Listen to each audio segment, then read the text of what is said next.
Dosen yang tak pernah absen. Tahun 2013, di salah satu universitas negeri di Jawa Tengah, Fakultas Ilmu Sosial kembali membuka semester baru. Mahasiswa baru mulai beradaptasi, dan suasana kampus kembali hidup setelah libur panjang. Namun di antara hiruk-pikuk mahasiswa baru itu, ada satu kabar aneh yang beredar di lingkungan fakultas. Tentang seorang dosen baru yang tak pernah terlihat keluar gedung setelah jam mengajar. Namanya Bu Ratna Wulandari, SPD M.Hum. Ia tercatat mengajar mata kuliah Sejarah Pendidikan Nasional. Penampilannya sangat rapi dan klasik. Rambut diikat sanggul kecil, memakai kebaya coklat muda, dan sepatu hitam mengkilap.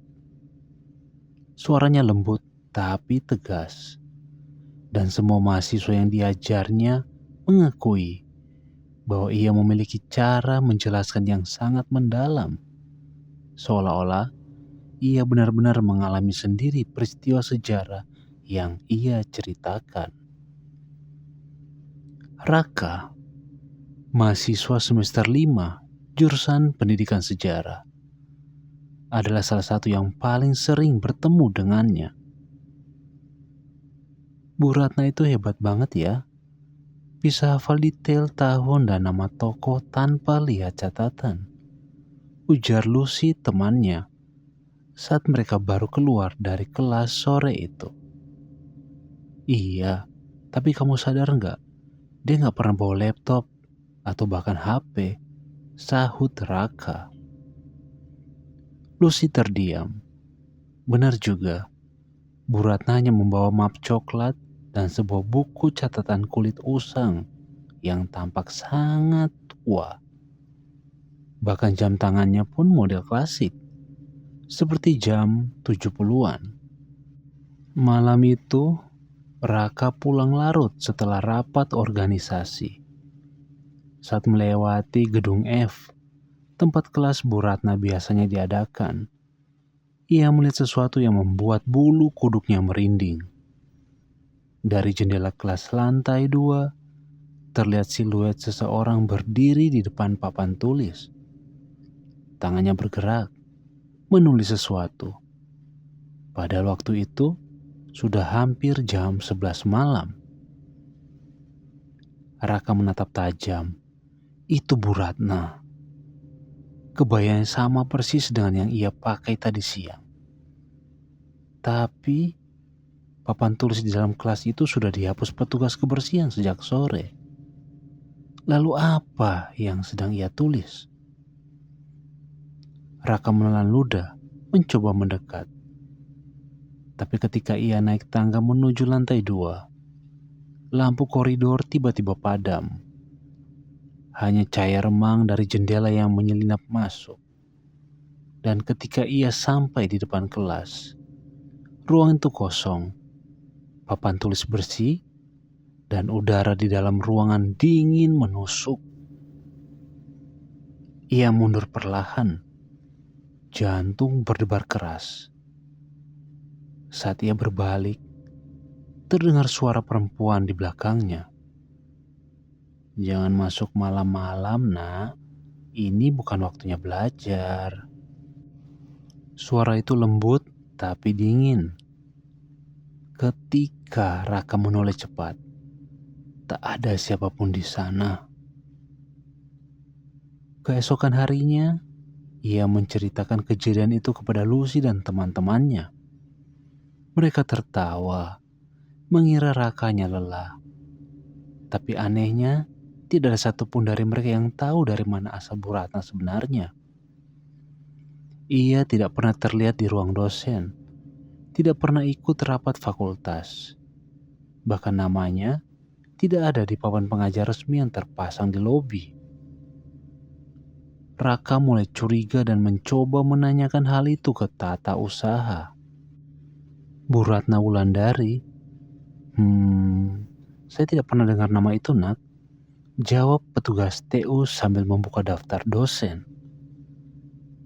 Yang ada hanya Bu Rati Wulandari, tapi beliau sudah meninggal tahun 1998. Raka merasa darahnya berhenti mengalir. Meninggal tahun 1998. Iya, beliau dulu mengajar mata kuliah sejarah pendidikan nasional juga. Lanjut petugas itu tanpa sadar. Ekspresi Raka yang mulai pucat. Malam itu Raka tak bisa tidur. Ingatannya kembali ke wajah Bu Ratna yang selalu tersenyum lembut di kelas. Dan caranya menulis di papan tulis dengan kapur putih. Kapur itu selalu sama. Meskipun setiap kali kelas dimulai, papan tulisnya sudah terisi penuh tulisan sebelum mahasiswa masuk. Apakah mungkin Bu Ratna yang sekarang adalah? Beberapa minggu kemudian, rasa penasaran Raka memuncak. Ia mengajak dua temannya, Lucy dan Arga, untuk membuktikan kebenaran tentang sosok Bu Ratna. Mereka berencana menunggu di gedung F setelah jam kuliah malam selesai. Karena menurut penjaga kampus, kadang terdengar suara orang berbicara dari kelas 203 sekitar tengah malam. Pukul 22:45, mereka bersembunyi di balik pilar depan kelas itu. Gedung sunyi, angin berhembus pelan membawa bau lembab dan debu. Dari kejauhan, terdengar suara jam dinding berdetak pelan, menciptakan suasana mencekam. Pukul 23:07, terdengar langkah sepatu pelan, tak teratur tapi jelas. Raka memberi isyarat agar semua diam. Dari balik jendela, mereka melihat sosok perempuan berkebaya coklat masuk ke dalam kelas. Itu Bu Ratna. Ia menyalakan lampu kelas, berjalan menuju papan tulis, dan mulai menulis sesuatu. Tapi anehnya, kapur di tangannya tidak menimbulkan suara. Gerakannya halus tapi tak wajar. Terlalu lambat, terlalu mengambang. Raka memberanikan diri merekam dengan ponselnya. Namun tiba-tiba, layar ponsel bergetar keras dan menjadi statis.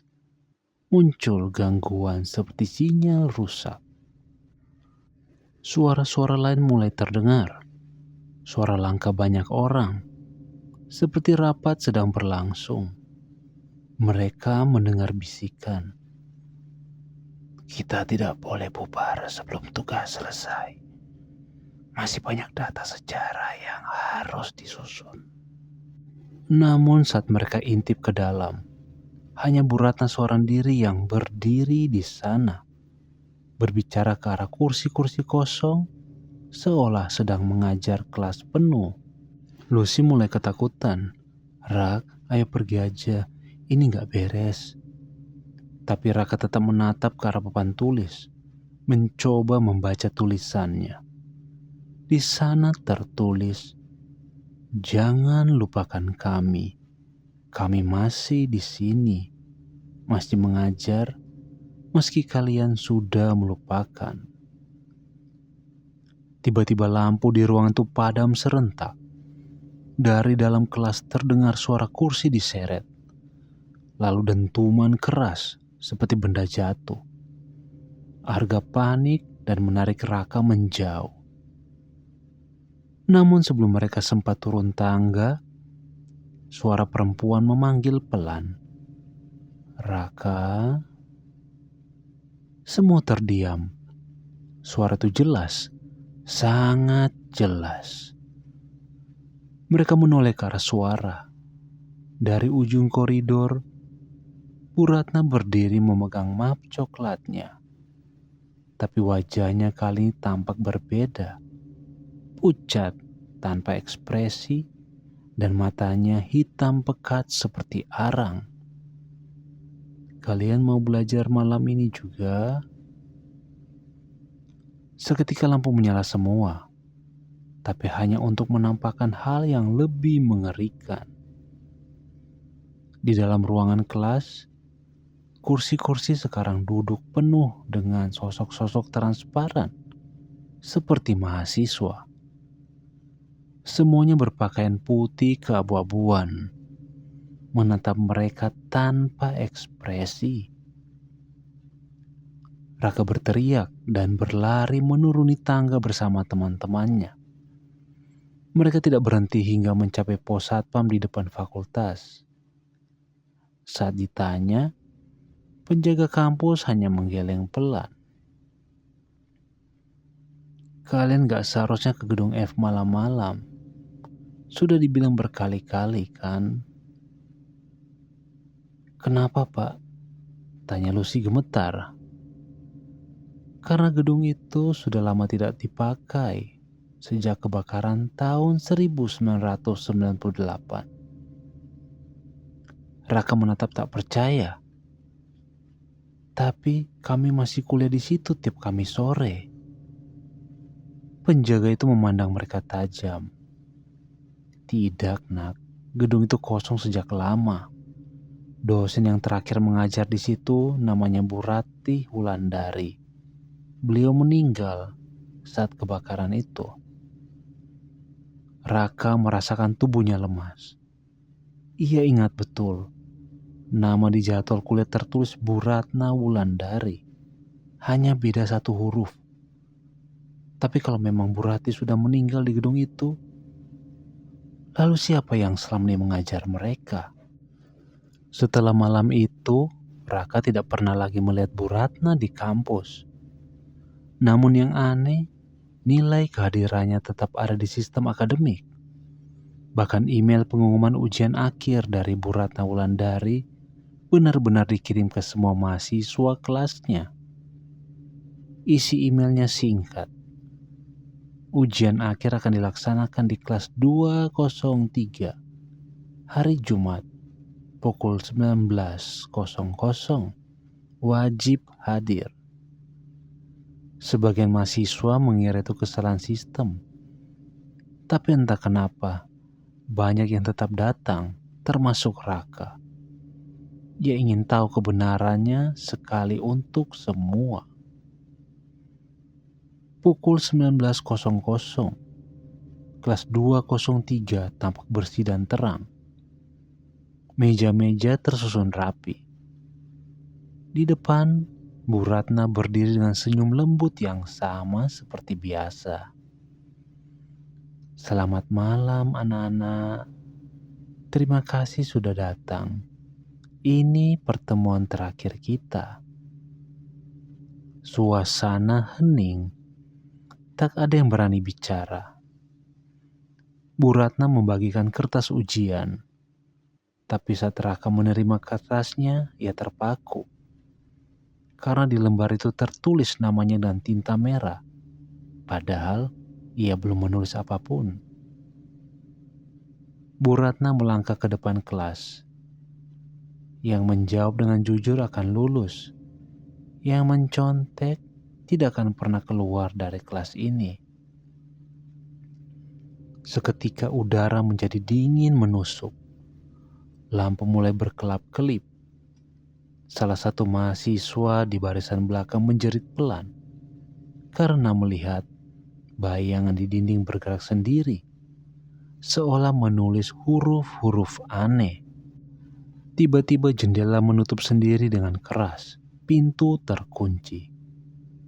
Bu Ratna berjalan di antara meja mahasiswa dengan langkah pelan. Matanya memandang satu persatu wajah mereka. Dulu saat kebakaran itu, saya masih di dalam ruangan ini. Saya tetap mengajar. Bahkan ketika api sudah membakar dinding. Karena saya tidak ingin kelas ini kosong. Air mata Raka menetes tanpa sadar. Sosok Bu Ratna mulai bergetar samar. seperti bayangan yang kehilangan bentuknya. Di belakangnya muncul siluet-siluet mahasiswa lama, berpakaian seperti era 90-an.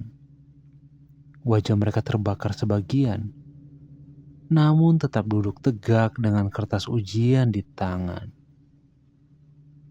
Kalian mahasiswa generasi baru.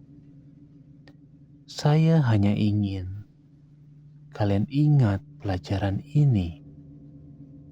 Bu Ratna menatap Raka, tersenyum tipis. Sejarah akan terus hidup selama ada yang mau mendengarkan. Tiba-tiba seluruh ruangan gelap gulita. Suara jeritan bergema. Ketika lampu menyala kembali, ruangan itu kosong. Hanya Raka yang tersadar, duduk di bangku paling depan dengan kertas ujian yang kini terbakar di tepinya.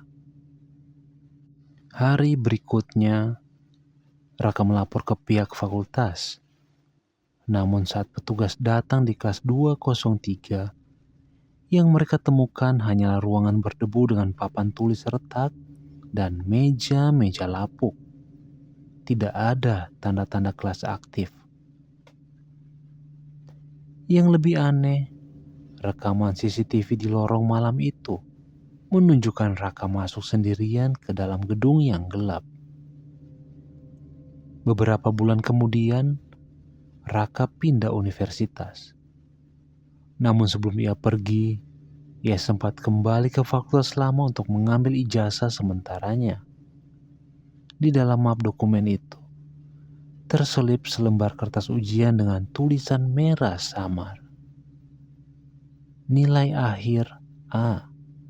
Terima kasih sudah mau belajar bersamaku, Raka. Bu Ratna Wulandari. Raka mematung. Di ujung kertas itu, tampak bekas arang hitam kecil seperti sisa terbakar. Sejak itu, kampus mengeluarkan peraturan baru. Tidak ada aktivitas apapun di gedung F setelah pukul 18.00. Namun beberapa mahasiswa yang nekat lewat malam hari mengaku, dari jendela kelas 203, mereka kadang masih melihat bayangan seorang dosen berkebaya coklat sedang menulis di papan tulis. Dan jika kau perhatikan baik-baik, kapur di tangannya masih terus menulis satu kalimat yang sama. Sejarah tak pernah mati.